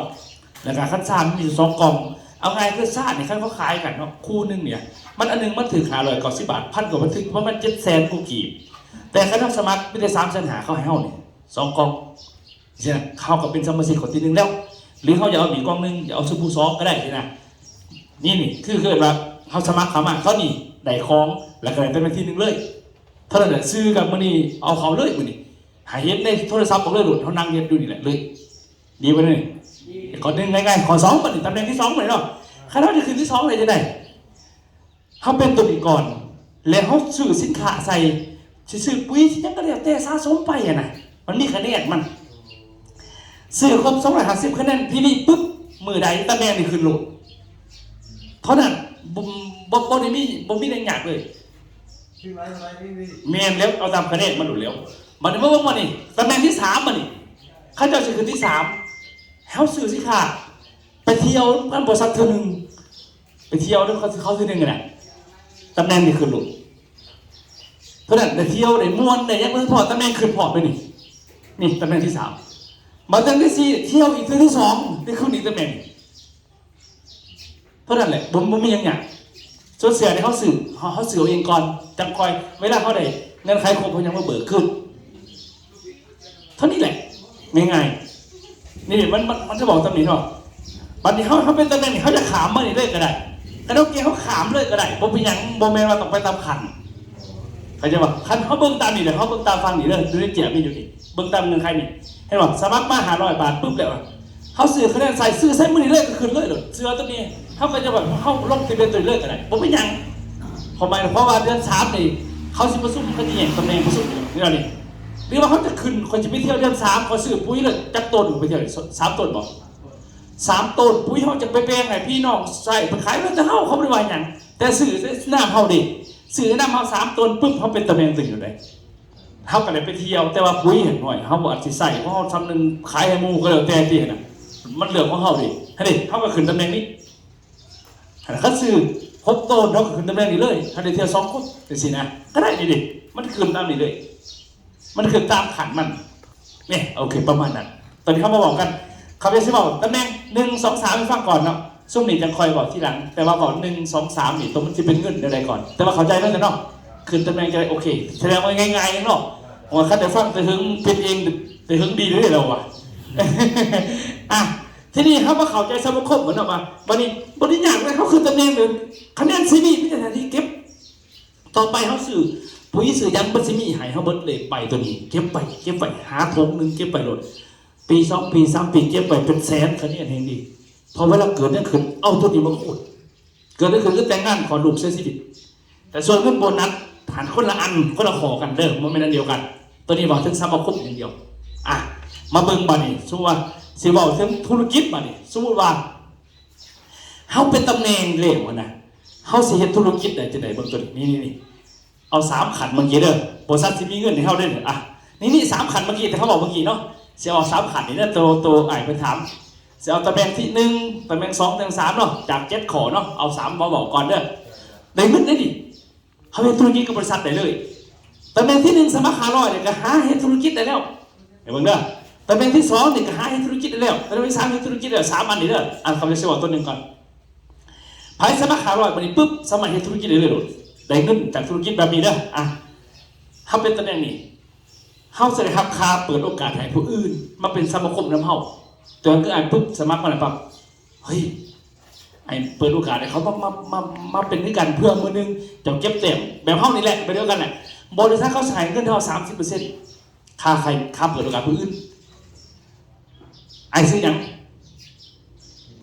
สีบุญเฮืองเนาะตัวอย่างเด้อตัวอย่างไอ้สีบุญเฮืองนี่สมัครมา500ปุ๊บเดือนปิดเพื่อนตำแหน่งที่1ได้แล้วบันนี้รักแค่ไหนไอ้ซิบุญเฮือกเนี่ยพวกเข้าใจแล้วบันนี้ตัวนี้เป็นธุรกิจตัวสมาคมมันตัวเมื่อกี้หันเขาได้อยู่แล้วเขาจะมีเต็มเก็บไว้หลายตัวนั้นจบไปแล้วจบไปแล้วบันนี้มาบอกขอกเอาเงินทันทีตัวนี้บอกเกี่ยวกับสมาคมบันนี้ตัวสมาคมมันถามแต่งงานขอลูกเสียชีวิตจากเอาบักขีดใด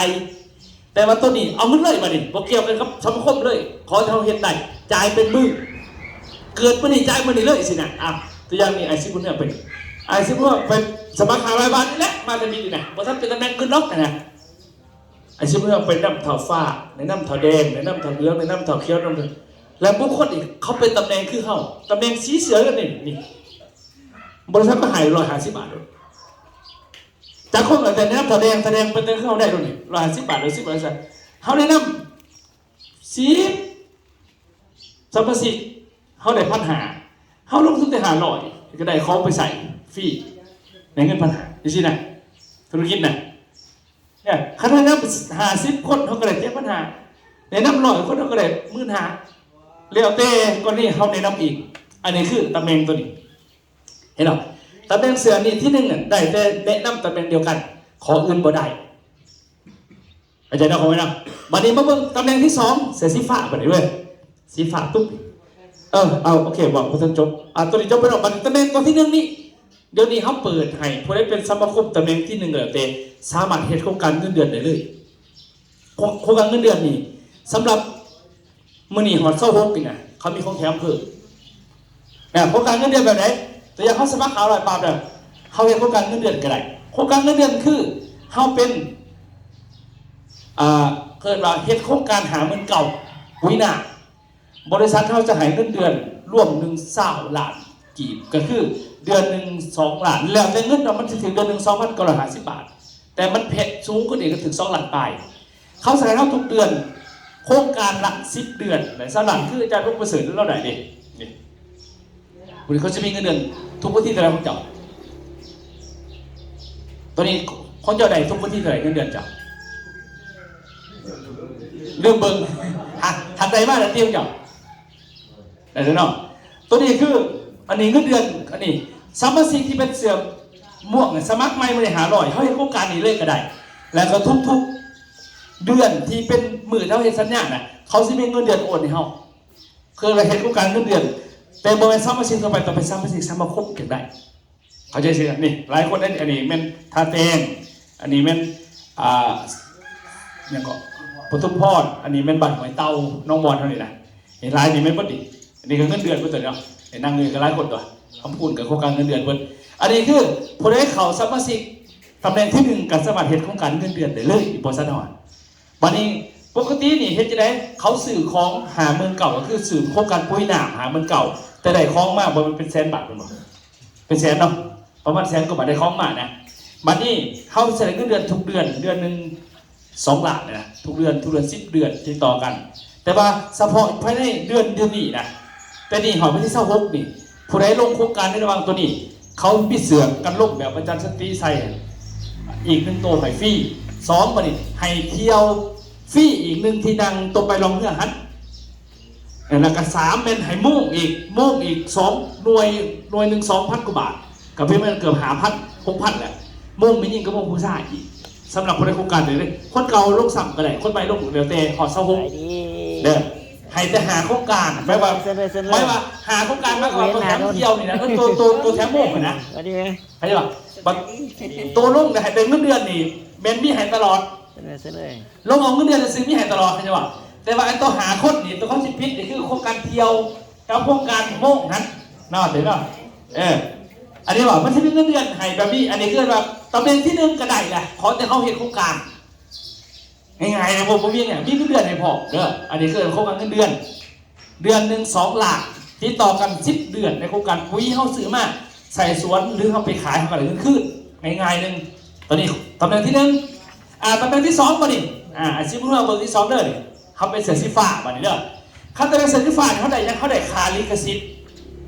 100%ของคะแนนที่สัมภาษีของซื้อตัวอย่างอาชีพบนเรื่องเป็นสีเสือฟ้าอาชีพบนเรื่องนี่นะมีแต่ซื้อคะแนนใส่แต่ของครบสำหรับ50 คะแนนทำก็ได้เลยตำแหน่งผมมีอย่างเขาได้นำเสาฟ้าเสาแดงเสาเหลืองเสาเขียวดิมือไหนเขาสื่อคะแนนขับปุ๊บตัวอย่างคือเขานำเสาฟ้าเป็นตำแหน่งขึ้นกับเขาปุ๊บเขาได้210 บาทเขานำเสาแดงสมมติถามว่าเขาเป็นเสือสีแดงเขาได้50 บาทเลยคันว่าเขาได้นำเสาเหลืองไปขึ้นตำแหน่งเสือสีบวกเขาได้1,000 บาทเขานำเสาเขียวนี่เป็นเสือสีนี่เขาได้3,000ใช่ไหมเขานำเสาม่วงนี่เขาได้5,000ดูสิเลยแสดงเขาสมัครขยายหลายบอร์ดอันนี้คือว่าลิขสิทธิ์จากคะแนนที่สมาชิกซื้อตัวนี้เป็นเสือสีฟ้าจังไดเสือสีบวกก็ได้ต่างกันไหน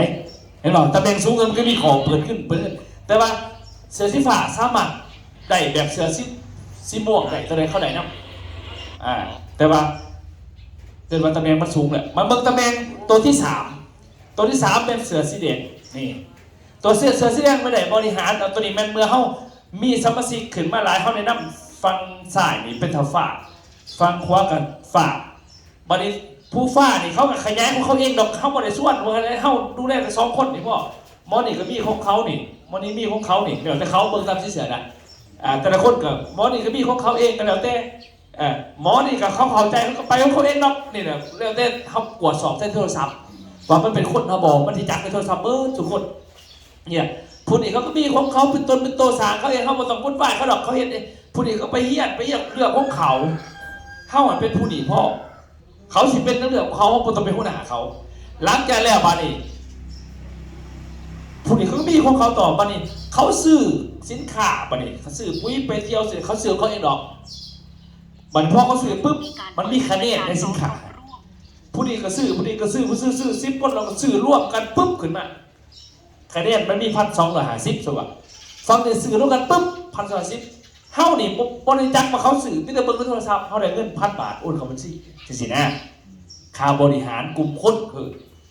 บัตรคะแนนหลายเท่าไหร่ได้อันนี้บอกถึง1,210ถ้าคะแนนมัน2,500ก็ได้2,000แล้วแต่คะแนนหลายหน่อยถ้าคะแนนมันมี5,000เท่าก็ได้4,000ถ้าคะแนนไม่มีหมื่นเท่าก็ได้8,000ถ้าคะแนน25,000เท่าก็ได้20,000คะแนน50,000เท่าก็ได้40,000คะแนน62,000เขาก็ได้50,000 บาทสินะหมายความว่าต้นนี้มิตรถ้าเป็นเสือแดงไว้ไปเที่ยวเธอหนึ่งก็เป็นเสือแดงตอนนี้รักอย่างแล้ว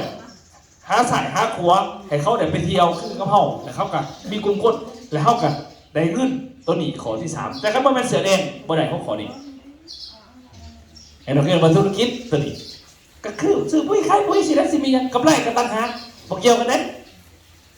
ปุ๋ยมันมีคะแนนเหมือนคะแนนเขาบอกกูเป็นเงินในเฮาแต่ว่าขั้นมาเป็นตำแหน่งตัวนี้เขาบ่ได้ใช่ว่าคอยสมัครน้ำเจ้าเร็วคอยได้คะแนนแบบได้อยู่แต่บ่เป็นเงินขั้นบนเจ้าต้องเป็นตำแหน่งตัวนี้ก่อนสินะมันจะเป็นเงินในเฮาคือกับตำแหน่งภาษาจันทร์แต่ละคนเขาเป็นตำแหน่งที่1เขาจะไปถามอันนั้นตำแหน่งที่2บ่ได้มันเป็นคนละขอกันแบบเดียวกันกับเงินเดือนของพ่อบ้านนะครับเห็นนั่นหัวหน้าตาแซงไหนเงินเดือนหลายกว่าแล้วกันคนขึ้นบ่ได้คือเขาเป็นศาสนาก็บ่ได้หรอกมันเป็นขอเขาดิปัดพระหัวหน้าตาแซงไปถามเจ้าเบื้องขึ้นอะไรก็ข่อยแบบนี้พวกเขาเป็นเจ้าเบื้องหรอกมันจะเบื้องไปถามเจ้าแขวงขึ้นอะไรก็ข่อย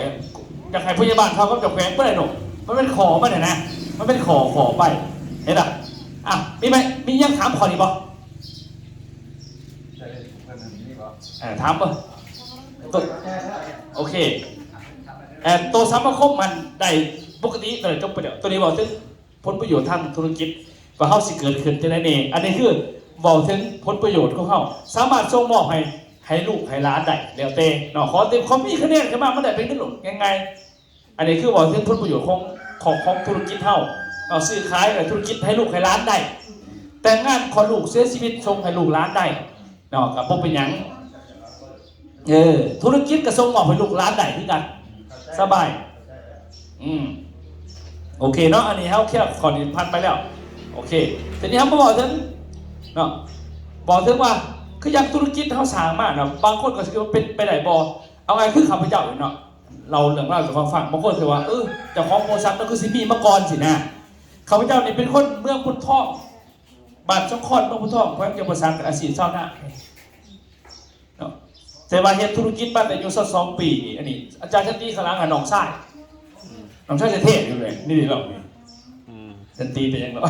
อันนี้เขาเป็นอย่างเขาจะเป็นไอ้กบโมอยู่บ้านนอกบ้านหน้านี่เฮือนสร้างบ้านสองพ่อแม่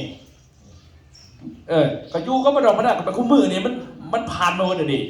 ผ่านมาพอแม่นี่บ้านนอกอยู่ไหนเราบ่ยอมอยู่ในเมืองไหนเราเคยอยู่นั่นน่ะเนี่ยนี่แม่นี่พอแต่พอเสียน่ะเนี่ยเห็นไทยเห็นได้เห็นส่วนเสียแต่ว่าตะกี้ในปักซองก็ยิ่งแต่ว่าเคยทั้งดงเนาะพระจิจักรมันเป็นเดียวมันหนาวเนาะเขาโบจากเด็กอยู่กับไผ่ก็ได้กับสวนเนี่ยเขาจะเฮี้ยนมัธยมต้นเนี่ยตอนนี้มันยังต้นเขาเฮี้ยนในวันนอกอยู่แบบนี้แหละเฮี้ยนมอปลายเขาจะเฮี้ยนอยู่เกากึ่งฟังคอมเหมือนนั้นอยู่เกากึ่งเขาจะมีเฮี้ยนเก่งของผู้ทองนี่เขาจะเก่งเลยคิดเก่งตะกี้บอกโบเป็นตะกี้โบฮันบอกอยู่เวทีบ่ได้ไปเฮี้ยนคู่ก่อนจะเป็นนี่นะเฮี้ยนคู่อยู่3 คู่นี่แหละเด็กครับเฮี้ยนคู่ใช้ภาษาอังกฤษจบมาบ่มีเสร็จไปเขาซอสหลักกับเฮ็ดเวียกกับต่างประเทศในโครงการเขาจะแปลภาษาอังกฤษกับฟิลิปปินส์อันนี้คนฟิลิปปินส์นั่นเองต่อมาเฮ็ดอยู่โยงเฮี้ยมแต่เฮ็ดเวียกกับฝรั่งถ้าเขาอยากบ่ได้ไปเฮ็ดธุรกิจนี่เขาจะเป็นไกด์ฝรั่งอันนั้นเนี่ยแต่ก่อนสู่ส้นกันมากบนจังเนี่ยเดี๋ยวกลับไปสอนโรงเรียนนี่ดิไปสอนโรงเรียนโครงการภาษาญี่ปุ่นฝรั่งคอมพิวเตอร์สอนโรงเรียนเอาโรงเรียนไปเสร็จเขาจะไปอยู่สารวัตรเนี่ยโครงการภาษาอังกฤษลงเปิดสอนสารวัตรเอาฝรั่งไปนะแต่ก่อนนะนี่ขี่รถจักรขั้นจุดมุนปุยเอาฝรั่งไม่อยากมีหลังจากนั้นว่าเป็นวิชาการไขโครงการสอนภาษาต่างประเทศกับไปสวรรค์เขตไปสวรรค์เขตไปท่าแขกไปยังแต่ก่อนเนี่ยตอนเขาเปิดครัวไม่ของสวรรค์เขตนะไปท่าแขกเดินทางอย่างเดียวเลยในหอดอุดมไส้แล้วไปหอดพูดในห้องเงียบอุดมไส้สอนหอดหลวงพระบางสอนสงสอนเน้นสอนปุ๊บนี่ตัวนี้วิชาศิลปะดนตรีนะแต่ก่อนอายุ20 ปีเลยเขาจะไปไว้แบบออกบ้านนอกมามีเมียทั้งคนเมียป๋าแบบพ่อใหม่เขาบอกว่าเอาพ่อคู่กูมีดอกแบบพ่อขากับเอาลูกไปนั่งลูกคนมาหาดอกลูกใหญ่เลยดิลูกปัจจุบันของลูกเขาพยายาม18 ปีอยู่ไหนลูกนะแต่ก่อนไปอยู่หลวงพระบางอะไรเขาเนี่ยตอนนี้เป็นพ่อห่างไม่เป็นพ่อห่างตะกี้จะจ้อยเกิดว่ากระดูกย่างได้เขาอย่างแต่ก่อนนี่เลยจะจ้อยเนี่ยอะไรแต่ก่อนเนี่ยจะจ้อยแต่กับวิ่งเมียบอกว่าขอแต่พ่อเมียยุ่งกันแต่กับพ่อบ่มียังกระยามันแต่เขาพระเจ้าบอกว่าเกิดมาทุกผู้แห้งเนี่ยขั้นบนรวยผู้ใดดินล้นเอาเองไปหอดซับเนื้อผู้ใดเขาเจ้าเขาเป็นคนเห็นยังโบสุดบ่ยอมเห็นยังไงแล้วปากแล้วผมไปสอนไอ้คือตัวเองตะกี้ผู้สาวคนนี้เนาะเบสซบไทยผู้สาวเธอก่อนผมขึ้นมาซิไม่หอดมือนี่เลยเด้ออยากมีอยากหั่งอยากรวยอยากเฮ็ดเอาไปเรื่อยแต่บางเงินมาไปสอนมันกับไปรวยได้ระบาดนี่เด้อตอนนั้นนะเห็นโครงการก็ฝรั่งก็ยังไม่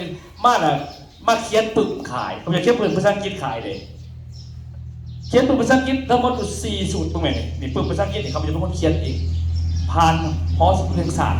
ขายโรงเรียนแต่โรงเรียนนั้นไปผลิตปึกอยู่4 สูตร1 2 3 4หลังจากนั้นแล้วกันจริงไปอย่างเขาบอกอ่านปึกเขาปึกโทรศัพท์เทปก็เลยว่าจุดเปลี่ยนมาหนึ่งหัวหน้าเนาะก็จะเปลี่ยนจากดำๆเหลวว่าเป็นไงแต่ว่าตาเนี่ยเขาเริ่มพดแวนอยู่4 ปีแต่กี่เนี่ยผิวพรรณเปลี่ยนแต่ตาบนเปลี่ยนนะเนี่ยบัดนี้หัวหน้าตอนเขาไปสอนตรงเนี้ยเนี่ยส่วนเห็นธุรกิจเครือข่ายส่วนไปขายยาสมุนไพรเนาะส่วนมากนะครับพาไปที่ส่วนไปเที่ยวก่อนเขาจะไปกรุงเทพทั้งนี้เด็กนี่ต้องไปกรุงเทพทั้งนี้เนี่ยเบิ่งภาพเก่าเนี่ยพี่กำลังใจขึ้นหยอดหลังขึ้นจะไปหางัวนี่นะไป ไปเที่ยวสวนสัตว์ครั้งแรกในชีวิตนี่คนส่วนเขาพยามากคืออย่างอาจารย์ลุงประเสริฐส่วนสินะเขาเป็นคนมานะแต่ว่าเล่าหันบริเฮ็ดน้ำไหนส่วนแล้วให้เขาเฮ็ดเองไปเองเล่าหันไปอยู่ผู้แต่ขั้นเราเห็นว่าคนส่วนยังบ่เฮ็ดเท่ากะสิเป็นคือเรานี่แหละเขาพยาเฮ็ดเองไปเองเลยไหนไม่ได้เขาบ่มีหยังเขายืมเอาเสื้อนี่ก็ยืมเราเสือทั้งในกับแมนเสือเรากับแมนส่งนี่กับแมนเพราะเขาจะใช้ตัวได้บ่ได้มันโตได้น้อยมันเป็นคนได้น้อยเนี่ยเมื่อกี้ไปเฮียนอยู่ไทยทมินเนี่ยไปเฮียนอยู่ไทยทมินนี่นะมีไฟมีความฝันกลับมาไปขายสบู่ไปขายเขาบอกว่าคันราของใจดีจะมาดับเขาบอกคันยาดีจะมาจ่อยอู้ก็ถึงตะกี้เนี่ยก็ถึงเลยไปรถมาในรถจนมุ่นปุ้ยนี่ไปทั้งหอยเต่าทั้งบ่อน ขอกันไหมดีๆไม่เห็น ไปสิล่ะลุยกันวันนี้แต่ก่อนเขาจะลุยอายุ20 ปลายปีลุยแบบกลางค่ำกลางคืนกลางเว้นเอานั่นแหละบอกเป็นไปเฮี้ยนไหมบอกเป็นไปเฮี้ยนไหมเขาจะเก่งในการเฮี้ยนแล้วพวกเขาจะเถื่อนเขาจะได้โรงเฮี้ยนมาหายที่งานได้เฮี้ยนถูกไปอย่างเดี๋ยวเราจะมองเห็นนะข่อยมองเห็นนั่นแหละเนาะนี่นะกลางค่ำกลางคืนป้าเนี่ยอันนี้เพิ่มสุขภาพพากันไปเนี่ยอยู่ใช้กินในวัดเนี่ยแนวเสาร์อาทิตย์กับสอนตอนนี้ลูกชายจะเป็นเนยหน่อยดิฉันตีตะกี้หลานอยู่ด้วยกันมากเนี่ยตอนนี้ไปทางบ้านทุ่งกระต่ายไปลูกท่อเขาต้องใช้ท่อมันเลือกก็ดิเดินมิแต่คนดูถูกมิแต่คนนี่นะแต่เขายังไม่ได้สนใจเขาไม่ได้สนใจเขาเบาปุ๋ยนะเขาเลี้ยงเขาเนี่ยเขาเป็นคนหาเงินเลี้ยงชีวิตตัวเอง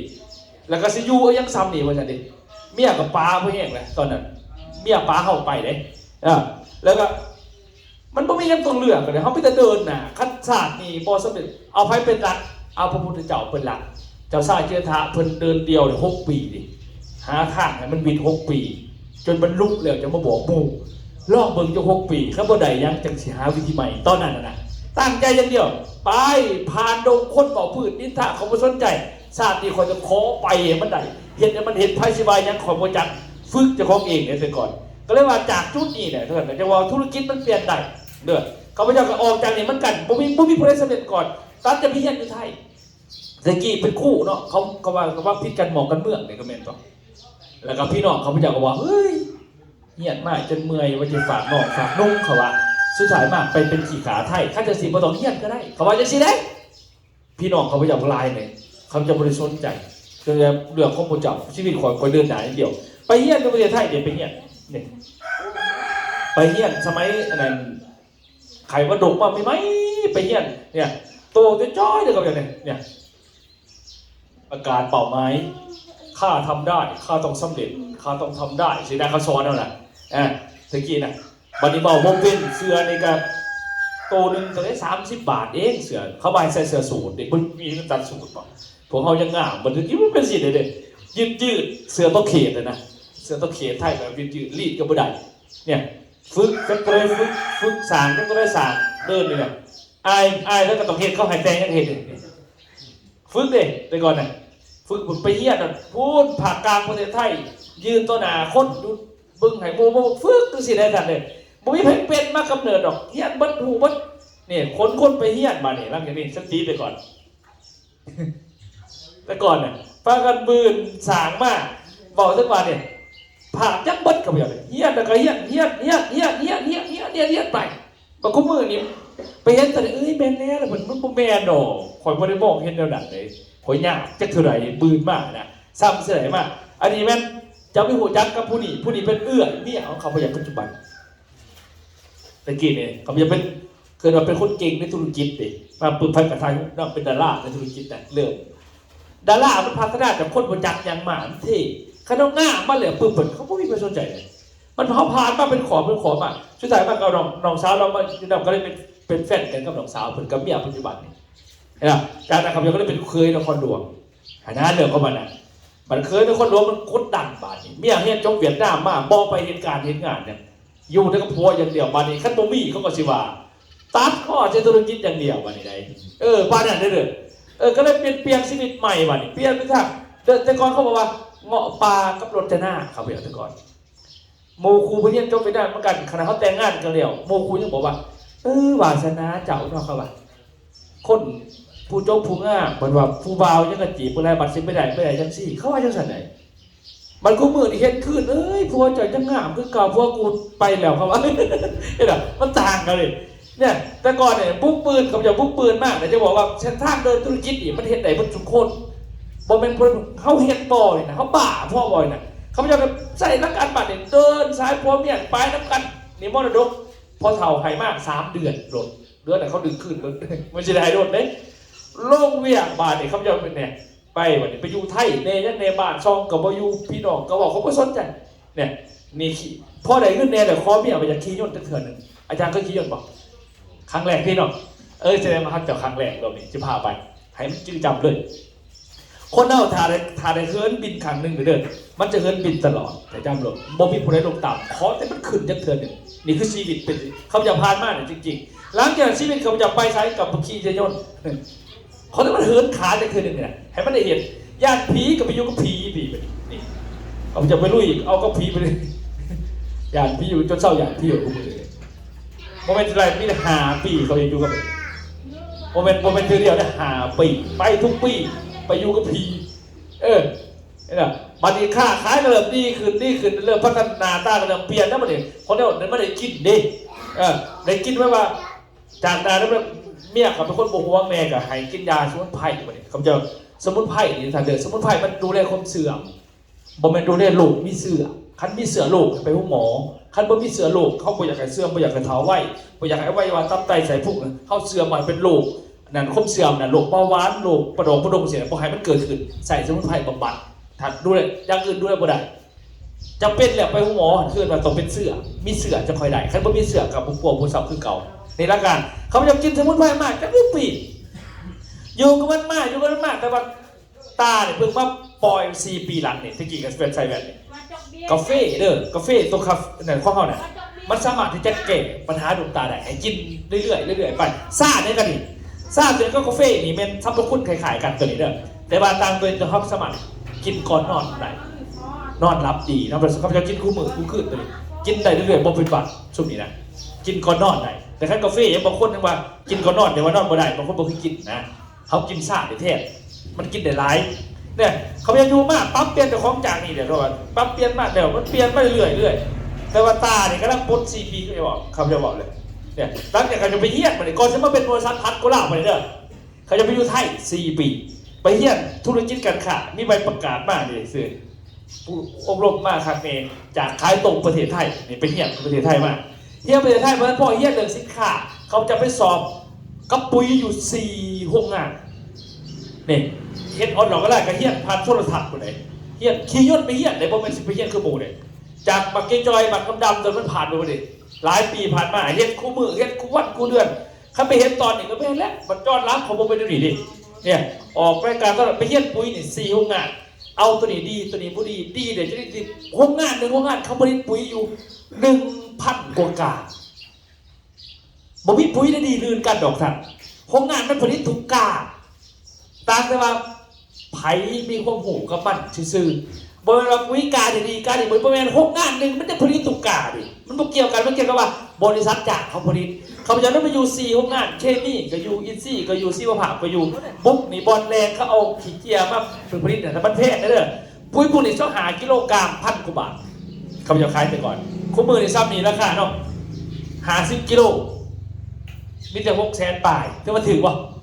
ถือเนี่ยเด้อเขาจะขายไปก่อนหากิโลกรัม1,200ไหนเขาขายกันเนี่ยอันนี้เขาแก่มากว่าบาทเท่านี้เอาหากิโลมากถึงซีดีก็ตามบริขายเนี่ยเห็นจะ50 กิโลจะ10 มอสุเขาก็เลยเห็นแล้วมันถือโลกเอาตรงๆนั่นนี่เขาไปอยู่มากไปก่อนแพงมันปุ๋ยนี่อันนี้ปื๊ดอยู่กับปุ๋ยมากจนมาเปิดทุกเยี่ยมสอนนี่ครับเดี๋ยวนี้สอนบาทนี่สอนระดับบาทระดับซองระดับขึ้นไปเรื่อยนี่โอเคลูกศิษย์ดูฮะเขาไปจากประเทศไทย1,000 กว่าคนเหี้ยนำจากบักจอยบักเมียทิมมานะบักทุกอย่างมันเปลี่ยนไปแต่สำคัญคือเลือกกับมันถือธุรกิจโอกาสมันมาแบบนี้แหละท่านจัก10 ปี100 ปีจักสิมีโอกาสจะแบบแม้กระทั่งเที่ยวก็ยังอยากและชีวิตเนาะไม่ว่าล่ะจ้างเงินไปเองนี่ไม่ใช่อยากไปเนาะไปกับบ้านไปน้ำมูกกับมวลนะถ้าเราจะจ้างทั่วไปมันไม่ได้มวลเลยคันไปน้ำบริษัทมันมวลเนี่ยสอนมาแล้วเนี่ยว่ามันเปลี่ยนไปเลยใช่คือว่าเขาพเจ้าเคยสานแบบนี้มาตลอดดิจนว่าคือว่าคัดเห็นบริษัทเองขอใช้ทีมงานเดี๋ยวไปเที่ยวง่ายๆผ่านมาหนียากได้เลยเขาพเจ้าอยู่กับคนบ้านละ จนมาหอดปัจจุบันเขาจะได้ว่าเฮ็ดยังไงก็ตามให้คนเฮาได้เที่ยวง่ายๆเพราะบ้านเฮานี่เขาหาเงินได้แต่เขาได้โอกาสจากการเที่ยวเขาพยายามก็เลยเฮ็ดผ้าเที่ยวมานี่เด้อเที่ยวตั้งแต่นี่บอยเราจะไป อันนี้มันเชียงรายเด้อแต่เขาจะไปเชียงใหม่บางที่เขาจะขอไปเชียงรายเนาะตอนนี้บางที่เสด็จไปนี่นะเดือนที่2นี่ไปนี่พาไปเที่ยวไปนี่ไปเที่ยวเล่าวใต้เล่าวเหนือบอกนี่เขาพยายามพาเที่ยวหลายแห่งทุกท่านเนาะอันนี้คือหลอมที่จะไปหลอมใช่ไหมถึงกับแบบนี้ไปเป็นร้อยๆครั้งนะพาไปฉะนั้นโมต้องพูดว่าเขาเสียเอาเขาไปถิ่มไปจ้าบ่มีดอกท่านเด้อมีแต่ว่าเสียเขามวนให้เขาซื้อให้เขามีความสุขนี่คือเรื่องราวของเขาไปเที่ยวหลายครั้งนี่ทุกเดือนนี้เขาจะไป27 หา 30เดือนหน้าก็ไปเดือนมันไปเชียงใหม่เดือนที่3มันไปลองเฮือกอันนี้เตรียมไว้ทุกคนนี่แต่ไปเบิร์ดคันเขาเห็นปูไปน้ำกันแต่เดือนต่อไปอีกกันไปหลวงพ่อบาทเดือนต่อไปอีกไปใส่ไป12 ปันหน้าจีนมันนี่ไปทุกเดือนจนถึงเดือน12คนน่ะมีทุกเดือนนี่ไปเวียดนามนี่ทุกเดือน7เขาไปเวียดนามนี่เวียดนามกัมพูชีเขาก็ไปกัมพูชีพาไปง่ายเนาะขอแต่เขื่อนไปน้ำกันวางแผนไปกันนี่สิงคโปร์ก็ไปมาเลเซียก็ไปเบิร์ดกัน20 กว่าประเทศเนาะเดี๋ยวตัวนี้อินโดนีเซียนี่เหื่อได้นี่เหื่อผมจะยัดสำเบื่อนะพี่ละยาวๆวนเข้าไปอินโดนีเซียเขาก็ไปเนี่ยตัวนี้ประเทศจีนใต้นี่สีเจียงหนาวนี่เดี๋ยวจะพาไปอีกตัวนี้คุณมิงนี่หิมะได้นี่ไปนอนเกิดหิมะเย็นๆจังหวัดหนึ่งลองนอนจังหวัดนอกเราเบิ่งหนาวหวานเท่ากับหนาวเขาต่างกันที่ไหนเนี่ยไปญี่ปุ่นนี่ไปตัวนี้ไปเซี่ยงไฮ้ตัวนี้เซี่ยงไฮ้ตัวนี้จีนด้วยกันตัวนี้เขาจะไปเยี่ยมสมุนไพรอยู่เซี่ยงไฮ้ต่อมาก็ไปประเทศญี่ปุ่นนี่ดีตัวนี้ญี่ปุ่นไปกินไข่หน่วยหนึ่งไข่ดำอายุยืน15 ปี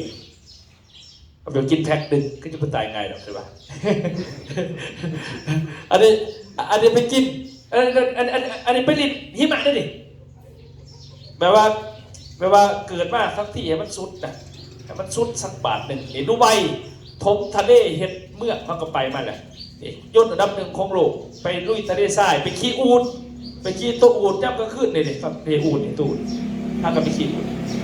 อันนี้เมืองดูไบนี่ทะเลมหาสมุทรเห็นป่ะแล้วก็ไปรัสเซียมอสโกก็ไปมาเนี่ยมารัสเซียตัวนี้รัสเซียได้ดิมอสโกเข้าสื่อสารทวีปไปเป็นทวีปยูเรเซียตัวนี้มวลเดือน20 กว่าประเทศผ่านมาหลายและเขาก็ใช้ว่าที่กันไปตลอดเขาพยายามเป็นคนมักเดินแต่ว่าก่อนสิไปเขามีเงินเลยล่ะเขาบ่มีเงินไปบ่ได้คนนี้เพราะอย่างวิชากับเพศนั้นเงินจะเรียนธนาคารไปออกเขาบ่ผ่านกับเขาบอกออกให้เข้าวิชาบ่ได้อีกไหนคาทั่วกับเพศตัวนี้ในฟิลิปปินส์เลยฟิลิปปินส์ไปทะเลดำต่างๆเนี่ยตัวนี้ฮ่องกงล่าสุดกับพาสโกนี่แหละนี่เรื่องเล่าว่าเสด็จการไปเที่ยวซ้ำนี่ที่เขาไปนี่ไปเช่าเจ็ตแบบเดือดธรรมดาไปเนาะเขาพยายามสมัครนำพาเขาไปเที่ยวตัวนี้สอบคนขี่ยนต์ก็เดือน20ผู้คนไปเชียงใหม่เพราะว่าคณะเมื่อเคยขี่ยนต์ขึ้นไปหลายวันที่เนี่ยเลยเขาไปซัมอุบลก่อนไปเชียงใหม่มันเกิดสนามบินมันกับปัญญาเข้าไปกรุงเทพไปยากสนามบินมันย้ายหากันกับพ่อก็เลยว่าคันเขาไม่เคยขี่มันจะหากันยากนะก็เลยว่าเอาซัมนังยนต์จากอุบลไปเชียงใหม่ก่อนได้เดือน2เข้าไปด้วยกันหลังจาก15ไปบินต่างแดนไปนั่นเองอย่างไรเห็นเกิดซ้ำยังไงมันชุดบีบเคยหนุนเขาพยายามเชื่อว่าคนเอามาพอกันบนเป็นยูนกับพอเนี่ยมันต้องมีบุญในอดีตศาสตร์รวมกันนะต้องมียันรวมกันต่างแต่เขาสิสารร่วมกันได้ใจโตสำไหนก็แล้วแต่หลังจากไปเนาะเขาพยายามเชื่อว่าเป็นนั่นอันนี้ฮ่องกงเลยนี่ฮ่องกงประเทศจีนนี่เมืองฮ่องกงเนาะอันนี้ร้ายขักเนาะอันนี้คือเรื่องเล่าของโมซัสเท่าประมาณนี้ตอนนี้มิตรมาเข้าเขามาตอนนี้เขาสิเป็นตัวไหนเป็นตัวนี้เขาสมัครได้กับเฮ็ดได้เลยเนาะอันนี้คือตามขอนี้เลยเขาสิเขามาเป็นข่อยได้เนบัดนี้มาเบิ่งว่ามันสิมีว่าเวลาเขาเป็นซัมเมอร์ซีเขาเสียยังไงเด้อเบิ่งตัวนี้นี่คณะสมัครมันนี่ปึ๊บคนสมัครนี่นะเขาจะมีใบคูปองได้ทันเนี่ยเบิ่งตามจอสมัครปึ๊บ500 บาทมันก็สิมีใบคะแนนให้ฟรีในเบิ่งตามนี้มันจะมี1คูปองจับสลากตัวนี้วันที่15เขาไปจับเนาะเพราะว่าเขาจะมีหมอบบัตรวันที่15เขาก็สิให้ไปจับนี่หลายคนเติบได้รอบนี้ เย็บประโดดหนึ่งแล้วสมัครในกระไดกระปองสองได้คะแนนฟรีอีกหาซีบีสามถ้าเขาซื้อคะแนนนะอาจารย์เขาซื้อสินค้าในบริษัทปุ๊บซื้อปุ๋ยมอเป็นสุดสินะคะแนนถ้าเราซื้อพีวีแต่เขาจะลงเนี่ยเอาประคุณ10%แล้วก็ไล่เป็นซีบีให้เลยมือนี้นะไม่มีให้แล้วนั่น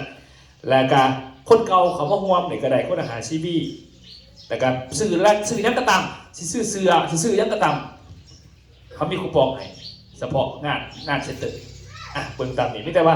ตอนนี้ไม่แต่ว่าเข้าเบิ่งตัวนี้ก่อนเข้าจะเอาตำแหน่งไหนโอเคกสิประมาณนั้นเนาะเอากสิบอกไปทั้งอาจารย์เป็นสรุปอีกทีหนึ่งเอาตัวมือให้อาจารย์วงประเสริฐ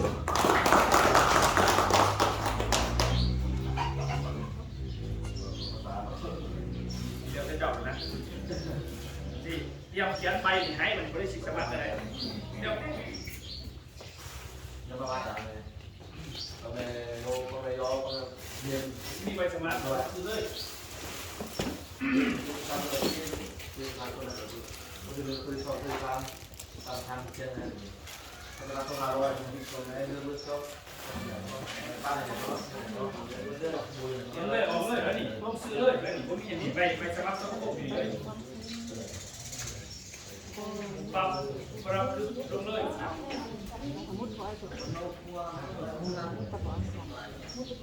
จะทำคือต้องนะเนาะทำคือต้องทำเราทำไปเ